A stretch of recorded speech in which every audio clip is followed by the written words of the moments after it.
வீட்டிலுள்ள தடைகள் நீங்க ஜெபம். எங்கள் வீடு ஆண்டவருக்கு சொந்தமானது. கடவுளின் பிரசன்னம் எங்கள் இல்லத்தின் ஒவ்வொரு அறையையும், ஒவ்வொரு மூலையையும், ஒவ்வொரு சூழலையும் நிரப்பியிருக்கிறது. நானும் என் வீட்டாரும் ஆண்டவருக்கே ஊழியம் செய்வோம். எங்கள் வீடு தீய ஆவி தங்கும் இடம் அல்ல.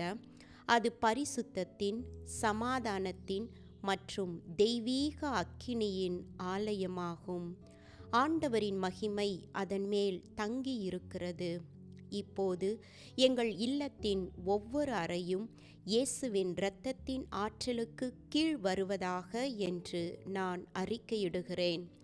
எங்கள் கதவுகள், சுவர்கள், ஜன்னல்கள், பொருட்கள், தரைகள், மேற்கூரைகள், வாசல்கள் மற்றும் சொத்துக்களின் மேல் இரத்தத்தை தெளிக்கிறேன்.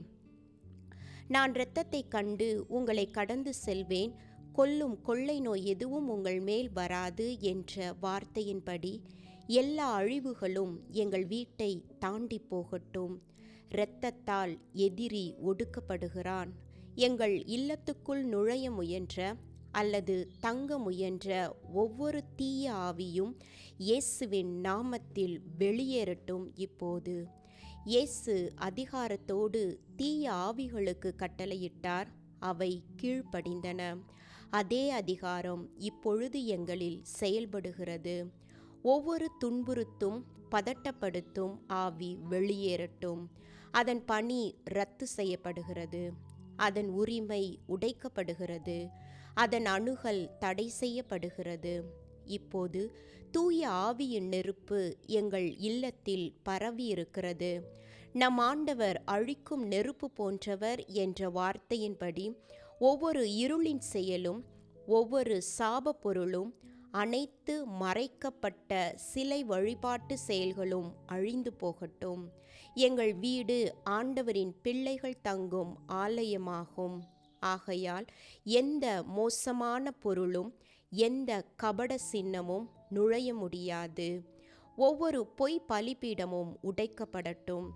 இல்லத்துக்குள் நுழைய முயன்ற அல்லது தங்க முயன்ற ஒவ்வொரு தீய ஆவியும் இயேசுவின் நாமத்தில் வெளியேறட்டும். எங்கள் தூக்கத்தின் மேல் இயேசுவின் இரத்தத்தை நான் தெளிக்கிறேன். நீ படுக்கப் போகும்போது உன் மனதில் அச்சமிராது. உன் படுக்கையில் நீ அயர்ந்து தூங்குவாய் என்ற வார்த்தையின்படி இனி கனவு கொடுமைகள் இல்லை, படுக்கையில் அழுத்தம் இல்லை, இரவில் சத்தங்கள் இல்லை. ஆண்டவரின் தூதர்கள் எங்களை சூழ்ந்து காக்கிறார்கள். ஆண்டவரின் சமாதானம் எங்கள் வீடு முழுவதையும் ஆள்கிறது. சண்டை, குழப்பம், சத்தம், கோபம் எல்லாம் எங்கள் வீட்டை விட்டு வெளியேறிவிட்டது. அன்பு, சமாதானம், சந்தோஷம் எங்கள் வீட்டினுள் நிரம்பி இருக்கிறது. வானத்தின் தூதர்கள் எங்கள் கதவுகள், ஜன்னல்கள், வாசல்களை பாதுகாக்கிறார்கள். எதிரி எந்த சுவற்றையும் தாண்ட முடியாது. எங்கள் வீட்டில் தேவனுடைய வார்த்தை நிரம்பி இருக்கிறது. என் வீடு ஜெபத்தின் வீடாக அழைக்கப்படும். ஒவ்வொரு அறையும் பலிபீடமாக்கப்படுகிறது.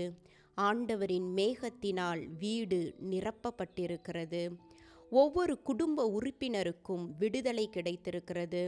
தூய ஆவியின் பிரசன்னம் எங்கள் வீட்டை நிரப்பியிருக்கிறது. பயமும் இருளும் சோகமும் நீங்கிவிட்டது. மகிழ்ச்சியின் எண்ணெய் எங்களுக்கு ஊற்றப்படுகிறது. எங்கள் வீட்டின் தேவைகளை கடவுள் சந்திக்கிறார். என் கடவுள் கிறிஸ்து இயேசுவின் வழியாய் தம் ஒப்பற்ற செல்வத்தை கொண்டு எங்கள் தேவைகள் அனைத்தையும் நிறைவு செய்கிறார். எங்கள் வீடு இயேசுவின் இரத்தத்தால் முத்திரை செய்யப்பட்டுள்ளது. ஆண்டவரின் கண்கள் எப்போதும் எங்கள் வீட்டின் மேல் இருக்கிறது. எங்கள் வீட்டை ஆசீர்வாதத்தின் வீடாய் மாற்றியதற்கு நன்றி இயேசுவே. இயேசுவின் நாமத்தில் ஆமேன்.